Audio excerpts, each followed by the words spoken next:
படங்கள் சில நேரங்கள்ல பார்க்குறோம். சில படங்கள் பிடிக்குது, சில படங்கள் பிடிக்கிறதில்ல.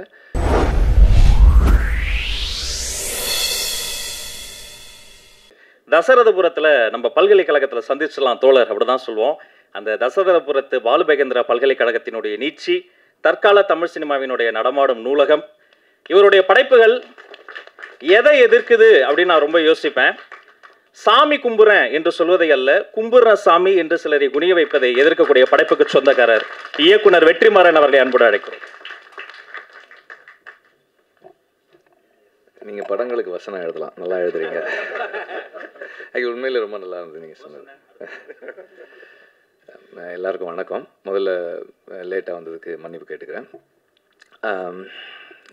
இது நிறைய பேர் சொன்னாங்க இந்த படத்தில் என் பேர் இருக்கிறதால இது அப்படியெல்லாம் ஒன்றும் இல்லை. படம் நல்லா இருந்தால் எல்லார்கிட்டையும் போய் சேரும். அண்டு எனக்கு ஏற்புடைய படத்தில் என்னோட பேர் இருக்கிறது எனக்கு சந்தோஷம். அது எனக்கு ஒரு கிரெடிட்டாக தான் நான் எடுத்துக்கிறேனே தவிர படத்துக்கு நம்மளால் ஒன்றும் நடக்க போகிறது கிடையாது. நம்மளுக்கு வேணால் படத்தால் ஏதாவது ஒரு இது இருக்கலாம். அப்படியே அவர் இந்த படத்தை சப்போர்ட் பண்ணியிருக்காரு. அவர் தனஞ்சயன் சார் சொன்ன மாதிரி காவல்துறை உங்கள் நண்பன் அந்த படம் எனக்கு ரொம்ப பிடிச்சிருந்தது. அந்த படம் அந்த நேரத்தில் நீங்கள் ப்ரெசென்ட் பண்ணிங்கன்னா ரிலீஸ்க்கு ஹெல்ப்ஃபுல்லாக இருக்கும்னு கேட்டாங்க. அப்போ சரின்னு சொன்னேன். அதே மாதிரி அவர் லென்ஸ் சொன்னார். லென்ஸும் அப்படி தான். எனக்கு படங்கள் சில நேரங்களில் பார்க்குறோம், சில படங்கள் பிடிக்குது, சில படங்கள் பிடிக்கிறதில்ல. சில நேரங்களில் படங்கள் நமக்கு ஏஸ்தட்டிக்காக ப்ளீஸிங்காக இல்லைன்னா கூட கண்டெக்சுவலாக அதனுடைய ரெலவென்ஸுக்கு நம்ம ரெஸ்பெக்ட் கொடுக்குறோம். இன்றைய சூழ்நிலையில் இப்படி ஒரு படம் என்னவா இருக்கும் அப்படின்னு யோசித்து இதோட நம்ம அசோசியேட் பண்ணிக்கலாம் அப்படின்னு சொல்லி நினைக்கிறோம். அதே போல் இந்த படத்தில் நான் என்னோடய பேரை பயன்படுத்திக்கங்க அப்படின்னு மட்டும்தான் சொன்னேன். நான் இது எல்லாமே அவங்க தான் பண்ணியிருக்காங்க. Director, producer and everybody else, PR team எல்லாம் தான் பண்ணியிருக்காங்க. நான் எதுவுமே பண்ணலை. இன்றைக்கி கூட லேட்டாக தான் வந்தேன், அவ்வளோதான். வேறு எதுவுமே பண்ணலை. அண்டு எதுவுமே என்ன பண்ணாத எனக்கு இவ்வளோ அங்கீகாரம் கொடுத்தவங்க எல்லாருக்கும் நன்றி. அண்ட் இந்த படம் நான் முதல்ல பார்க்கும்போது அதோட பேர் வேறு பேர். சார்ன்ற இந்த பேர் ரொம்ப பொருத்தமாக இருக்குது இந்த படத்துக்கு. அண்டு இது ஒரு ஆசிரியனுடைய கமிட்மெண்ட் பற்றின ஒரு படம். அண்டு 3 ஜெனரேஷன் டீச்சர்ஸை பார்க்குறோம். 3 ஜெனரேஷன் டீச்சர்ஸாக சந்திரன் பண்ணியிருக்காங்க. சந்திரன் சேது சாருக்காக சொல்கிறேன். அவர் அவருடைய வாழ்க்கை அனுபவங்கள் தான் விசாரணை. அவருடைய அந்த துயரம் தான் அவர் புத்தகமாக எழுதி அதிலிருந்து தான் விசாரணை பண்ணோம். அண்டு சரவணன் சார் பண்ணியிருக்காரு. அதுக்கப்புறம் விமல் பண்ணியிருக்காரு. 3 பேருமே 3 காலகட்டங்கள் வெவ்வேறு விதமான சவால்களை சந்தித்து ஆசிரியராக இருக்கிறாங்க. ஒரு கவர்மெண்ட் ஸ்கூலில் ஒரு டீச்சராக இருக்கணும்னா அதனுடைய சேலஞ்சஸ் என்ன, இன்றைய சூழலில் இதோட ரெலவென்ஸ் என்ன.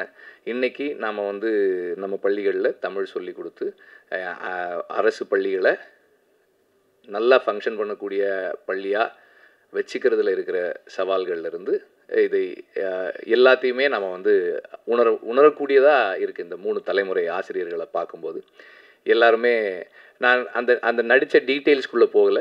ஆனால் எல்லாருமே சரியாக பண்ணியிருக்காங்க. சினிமாட்டோகிராஃபி நல்லா இருந்தது. ஆர்ட் ஒர்க்குமே நல்லா இருந்தது. ஆர்ட் டிபார்ட்மெண்ட்டுமே நல்லா ஒர்க் பண்ணியிருந்தாங்க. அந்த ஸ்கூல் ஆக்சுவலாக நான் எனக்கும் விடுதலையில் அது மாதிரி ஒரு சின்ன ஒரு ஸ்கூல் இருக்குது.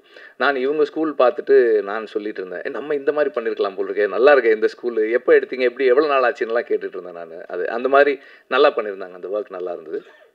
அண்டு மியூசிக் பேக்ரவுண்ட் ஸ்கோர் என்ன மூடு க்ரியேட் பண்ணணுமோ கரெக்டாக க்ரியேட் பண்ணியிருக்கு. ஓவராலாக ஒரு டைரக்டராக அவர் என்ன சொல்ல விரும்பியிருக்காரோ அதை மினிமம் அல்லது நம்ம மினிமம்னு சொல்ல முடியாது, அவருக்கு தான் தெரியும். காம்ப்ரமைசஸ் கம்மியாக பண்ணி அதை பண்ணியிருக்காருன்னு நான் நினைக்கிறேன். ஏன்னா டைரக்டருக்கு தான் தெரியும் நம்ம எவ்வளோ காம்ப்ரமைசஸ் பண்ணியிருக்கோம் அப்படின்றது. பட் இந்த படம் இன்றைய சூழலில் நாம் ஏதோ ஒன்று விவாதித்து அடுத்த கட்டத்துக்கு அந்த விவாதத்தை கொண்டு போகக்கூடிய ஒரு படமாக இருக்கும் அப்படின்ற நம்பிக்கை எனக்கு இருக்குது. போஸ் வெங்கட் பற்றி சொல்லணுன்னா, அவர் முதல்ல நான் எடிட்டில் இருக்கும்போது பார்த்து இந்த மாதிரி சார் ஒரு படம் பண்ணுறேன், நீங்கள் பாருங்கள் அப்படின்னாரு. அண்டு நான் அதுக்கே ரொம்ப டைம் எடுத்துக்கிட்டேன். அது சரி இதை இப்போ பார்க்குறேன்னு சொன்னால் ரொம்ப லேட் ஆயிடுச்சு. But he was very patient. நான் பார்த்து முடிச்சதுக்கப்புறம் நான் எனக்கு சிலதெல்லாம் தோணுது சொல்லலாமான்னு கேட்டேன். சொல்லுங்கன்னாரு. சொன்னதுக்கப்புறம் அதுக்கு இதெல்லாம் மாற்றுறேன் அப்படின்னாரு. சரி மாற்றுங்கன்னேன். And whatever has happened அது அவர் பண்ணதான். டைரக்டர், ரைட்டர் அண்ட் டீம் பண்ணது தான். நான் எனக்கு தோணுனதை நான் சொன்னேன், அவ்வளோதான். ஒரு வியூவராக, ஒரு பார்வையாளனாக ஒரு படம் பார்த்து எனக்கு என்ன தோணுது அப்படின்ற ஒரு ஃபீட்பேக் மட்டும் கொடுத்தேன். அந்த ஃபீட்பேக்கை வந்து அதை பாசிட்டிவாக எடுத்துகிட்டு ஒர்க் பண்ணது அவங்க தான். அண்டு இந்த படத்தினுடைய எல்லா கிரெடிட்ஸும் வந்து ஆஸ் ஆல்வேஸ் ஒரு படத்தோட எல்லா கிரெடிட்ஸும் டைரக்டருக்கு தான். அண்டு இந்த படத்தினுடைய எல்லா கிரெடிட்ஸுமே அவருக்கு தான். அண்ட் மற்ற சப்போர்ட் பண்ண எல்லாருக்குமே வந்து அந்த கிரெடிட்ஸ் வந்து டைரக்டர் மூலமாக ஷேர் பண்ணப்படும். அதுதான். அண்டு ஒரு ப்ரொடியூசர் ஃப்ரெண்ட்லி டைரக்டராக இருந்திருக்காருன்னு நினைக்கிறேன். ஒரு நல்ல கொடுக்கப்பட்டிருக்கிற நாட்களுக்குள்ள நேர்த்தியாக ஒரு படம் எடுத்திருக்காங்க. இந்த படம் வெற்றியடைய என்னுடைய வாழ்த்துக்கள். அண்ட் அகெயின் என்னுடைய பேரை இந்த படத்தோடு சேர்த்துக்கிட்டதுக்கு நன்றி.